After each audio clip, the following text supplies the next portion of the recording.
So I'm going to get a little serious here, because I think we can all agree that this has been a rough week in an already rough election. This week has been particularly interesting for me personally because it has been a week of profound contrast. See, on Tuesday at the White House, we celebrated the International Day of the Girl and Let Girls Learn.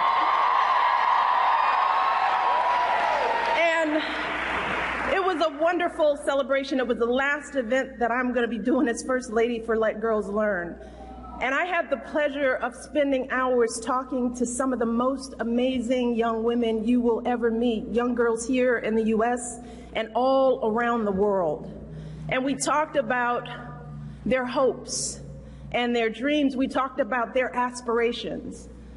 See, because many of these girls have faced unthinkable obstacles just to attend school, jeopardizing their personal safety, their freedom, risking the rejection of their families and communities. So I thought it would be important to remind these young women how valuable and precious they are. I wanted them to understand that the measure of any society is how it treats its women and girls.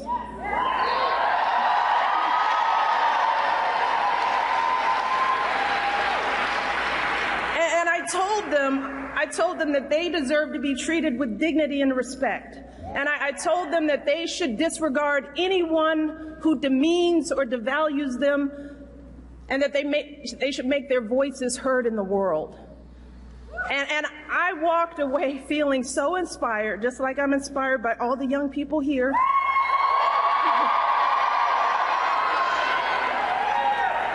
And I was so uplifted by these girls. That was Tuesday. And now here I am, out on the campaign trail in an election where we have consistently been hearing hurtful, hateful language about women. Language that has been painful for so many of us, not just as women, but as parents trying to protect our children and raise them to be caring, respectful adults. And as citizens who think that our nation's leaders should meet basic standards of human decency.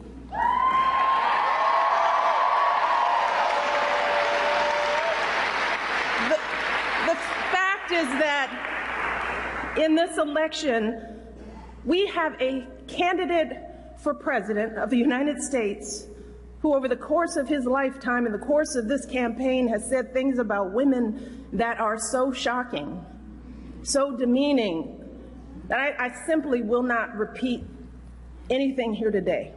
And last week, we saw this candidate actually bragging about sexually assaulting women. And I can't believe that I'm saying that a candidate for president of the United States has bragged about sexually assaulting women. And I have to tell you that I can't stop thinking about this. It has shaken me to my core in a way that I couldn't have predicted. So while I'd love nothing more than to pretend like this isn't happening and to come out here and do my normal campaign speech, it would be dishonest and disingenuous to me to just move on to the next thing like this was all just a bad dream. This is not something that we can ignore.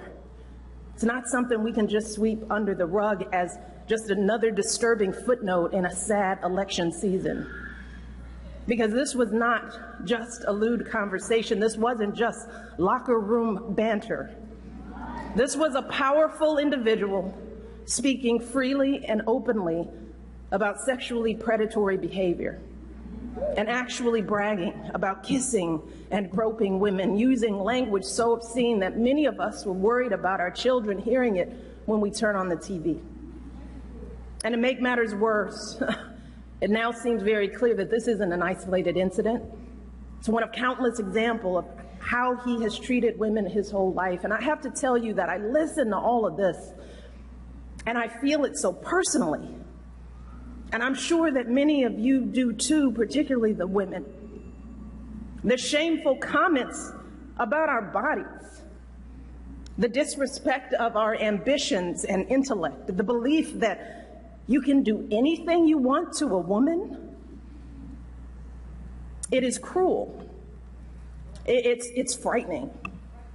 And the truth is, it hurts. It hurts. It's like that sick, sinking feeling you get when you're walking down the street, minding your own business, and some guy yells out vulgar words about your body. Or when you see that guy at work that stands just a little too close, stares a little too long, it makes you feel uncomfortable in your own skin. It's that feeling of terror and violation that too many women have felt when someone has grabbed them or forced himself on them and they've said no, but he didn't listen. Something that we know happens on college campuses and countless other places every single day. It reminds us of stories we've heard from our mothers and grandmothers about how back in their day, the boss could say and do whatever he pleased to the women in the office, and even though they worked so hard, jumped over every hurdle to prove themselves, it was never enough. We thought all of that was ancient history, didn't we? And so many have worked for so many years to end this kind of violence and abuse and disrespect, but here we are in 2016, and we're hearing these exact same things every day on the campaign trail. We are drowning in it. And all of us are doing what women have always done. We're trying to keep our heads above water, just trying to get through it, trying to pretend like this doesn't really bother us. Maybe because we think that admitting how much it hurts makes us as women look weak. Maybe we're afraid to be that vulnerable. Maybe we've grown accustomed to swallowing these emotions and staying quiet because we've seen that people often won't take our word over his. Or maybe we don't want to believe that there are still people out there who think so little of us as women. Too many are treating this as just another day's headline, as if our outrage is overblown or unwarranted, as if this is normal, just politics as usual. But New Hampshire, yeah, be clear, this is not normal. This is not politics as usual.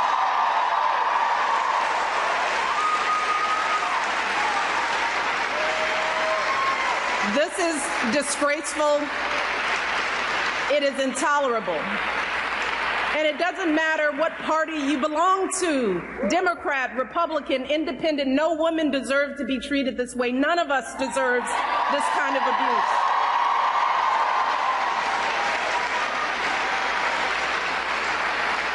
And I know it's a campaign, but this isn't about politics. It's about basic human decency. It's about right and wrong.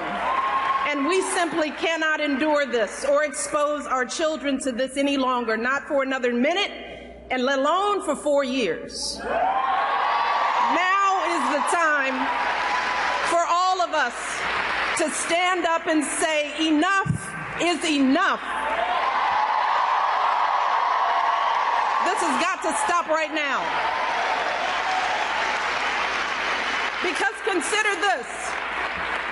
If all of this is painful to us as grown women, what do you think this is doing to our children? What messages are our little girls hearing about who they should look like, how they should act?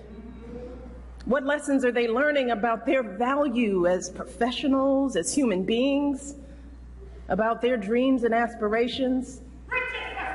And how is this affecting men and boys in this country? Because I can tell you that the men in my life do not talk about women like this, and I know that my family is not unusual.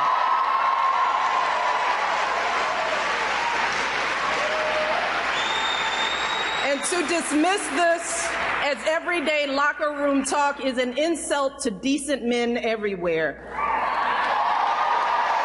The men that you and I know don't treat treat women this way. They are loving fathers who are sickened by the thought of their daughters being exposed to this kind of vicious language about women. They are husbands and brothers and sons who don't tolerate women being treated and demeaned and disrespected. And like us, these men are worried about the impact this election is having on our boys who are looking for role models of what it means to be a man. In fact, someone recently told me a story about their 6-year-old son who one day was watching the news. They were watching the news together, and the little boy out of the blue said, "I think Hillary Clinton will be president." And his mom said, "Well, why do you say that?" And this little 6-year-old said, "Because the other guy called someone a piggy." And he said, "You cannot be president if you call someone a piggy." So even a 6-year-old knows better. A 6-year-old knows that this is not how adults behave. This is not how decent human beings behave. And this is certainly not how someone who wants to be president of the United States behaves.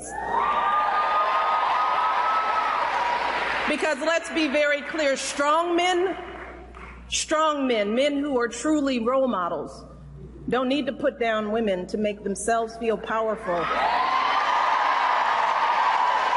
People who are truly strong lift others up. People who are truly powerful bring others together. And that is what we need in our next president. We need someone who is a uniting force in this country. We need someone who will heal the wounds that divide us. Someone who truly cares about us and our children. Someone with strength and compassion to lead this country forward. And let me tell you, I'm here today because I believe with all of my heart that Hillary Clinton will be that president.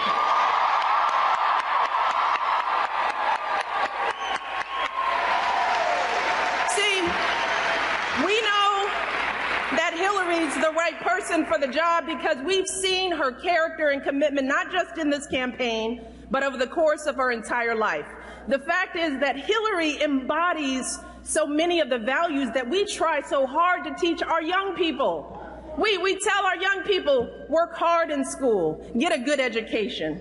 We encourage them to use that education to help others, which is exactly what Hillary did with her college and law degrees, advocating for kids with disabilities, fighting for children's health care as First Lady, affordable child care in the Senate.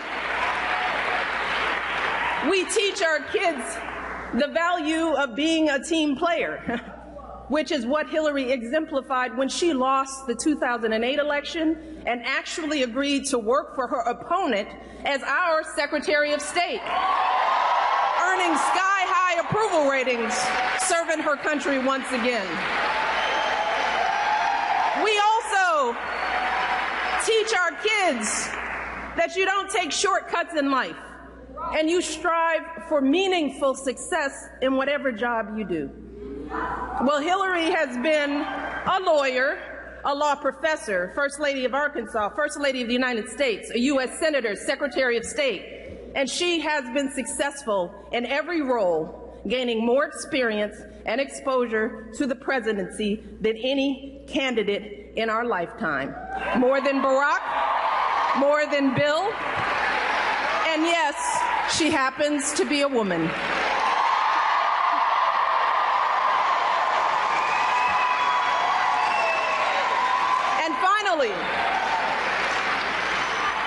We teach our kids that when you hit challenges in life, you don't give up, you stick with it. Well, during her 4 years as Secretary of State alone, Hillary's faced her share of challenges. She's traveled to 112 countries, negotiated a ceasefire, a peace agreement, a release of dissidents. She spent 11 hours testifying before a congressional committee. We know that when things get tough, Hillary doesn't complain. She doesn't blame others. She doesn't abandon ship for something easier. No, Hillary Clinton has never quit on anything in her life. So,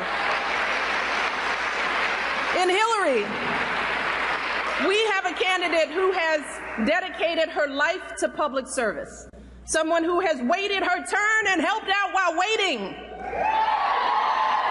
She is an outstanding mother. She has raised a phenomenal young woman. She is a loving, loyal wife. She's a devoted daughter who cared for her mother until her final days. And if any of us had raised a daughter like Hillary Clinton, we would be so proud. We would be proud. And regardless of who her opponent might be, no one could be more qualified for this job than Hillary, no one. And in this election, if we turn away from her, if we just stand by and allow her opponent to be elected, then what are we teaching our children about the values they should hold, about the kind of life they should lead? What are we saying? In our hearts, we all know that if we let Hillary's opponent win this election, then we are sending a clear message to our kids that everything they're seeing and hearing is perfectly okay. We are validating it. We are endorsing it. We're telling our sons that it's okay to humiliate women. We're telling our daughters that this is how they deserve to be treated. We're telling all our kids that bigotry and bullying are perfectly acceptable in the leader of their country. Is that what we want for our children? And remember, we won't just be setting a bad example for our kids, but for our entire world. Because for so long, America has been a model for countries across the globe, pushing them to educate their girls, insisting that they give more rights to their women. But if we have a president who routinely degrades women, who brags about sexually assaulting women, then how can we maintain our moral authority in the world? How can we continue to be a beacon of freedom and justice and human dignity? Well, fortunately, New Hampshire, here's the beauty. We have everything we need to stop this madness. You see, while our mothers and grandmothers were often powerless to change their circumstances, today, we as women have all the power we need to determine the outcome of this election. We have knowledge. We have a voice. We have a vote. And on November the 8th, we as women, we as Americans, we as decent human beings can come together and declare that enough is enough. And we do not tolerate this kind of behavior in this country.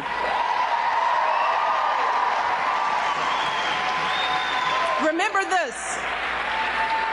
In 2012, women's votes were the difference between Barack winning and losing in key swing states, including right here in New Hampshire. So, for anyone who might be thinking that your one vote doesn't really matter, or that one person can't really make a difference, consider this. Back in 2012, Barack won New Hampshire by about 40,000 votes, which sounds like a lot. But when you break that number down, the difference between winning and losing this state was only 66 votes per precinct. Just take that in. If 66 people, each precinct, had gone the other way, Barack would have lost. So each of you right here today could help swing an entire precinct and win this election for Hillary just by getting yourselves, your families, and your friends and neighbors out to vote. You can do it right here. But you could also help swing an entire precinct for Hillary's opponent with a protest vote or by staying home out of frustration. Because here's the truth. Either Hillary Clinton or her opponent will be elected president this year. And if you vote for someone other than Hillary, or if you don't vote at all, then you are helping to elect her opponent. And just think about how you will feel if that happens. Imagine waking up on November the 9th and looking into the eyes of your daughter or son, or looking into your own eyes as you stare into the mirror. Imagine how you'll feel if you stayed home, or if you didn't do everything possible to elect Hillary. We simply cannot let that happen. We cannot allow ourselves to be so disgusted that we just shut off the TV and walk away. And we can't just sit around wringing our hands. No, we need to recover from our shock and depression and do what women have always done in this country. We need you to roll up your sleeves. We need to get to work. Because remember this, when they go low, we go. Yes, we do.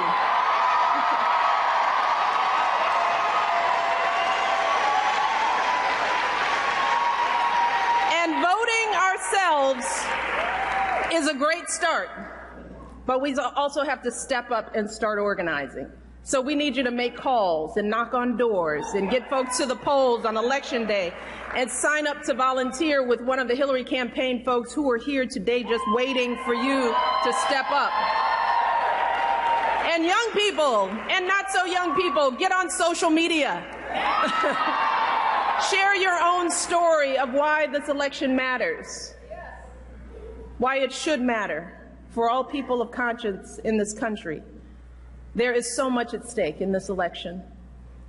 See, the choice you make November 8th could determine whether we have a president who treats people with respect or not, a president who will fight for our kids, for good schools, for good jobs for our families or not, a president who thinks that women deserve the right to make our own choices about our bodies and our health or not. That's just a little bit of what's at stake. So we cannot afford to be tired or turned off. And we cannot afford to stay home on Election Day. Because on November the 8th, we have the power to show our children that America's greatness comes from recognizing the innate dignity and worth of all our people. On November the 8th, we can show our children that this country is big enough to have a place for us all, men and women, folks of every background and walk of life, and that each of us is a precious part of this great American story, and we are always stronger together.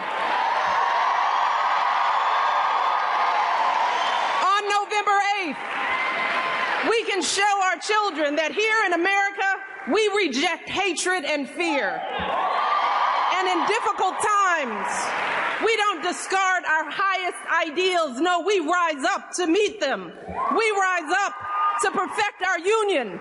We rise up to defend our blessings of liberty. We rise up to embody the values of equality and opportunity and sacrifice that have always made this country the greatest nation on earth.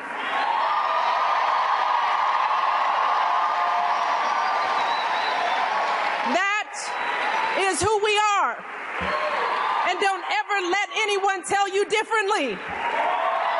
Hope is important. Hope is important for our young people. And we deserve a president who can see those truths in us. A president who can bring us together and bring out the very best in us. Hillary Clinton will be that president. Yeah! So for the next 26 days, we need to do everything we can to help her and Tim Kaine win this election. I know I'm going to be doing it. Are you with me? Are you all with me? You ready to roll up your sleeves? Get to work, knocking on doors. All right, let's get to work. Thank you all. God bless.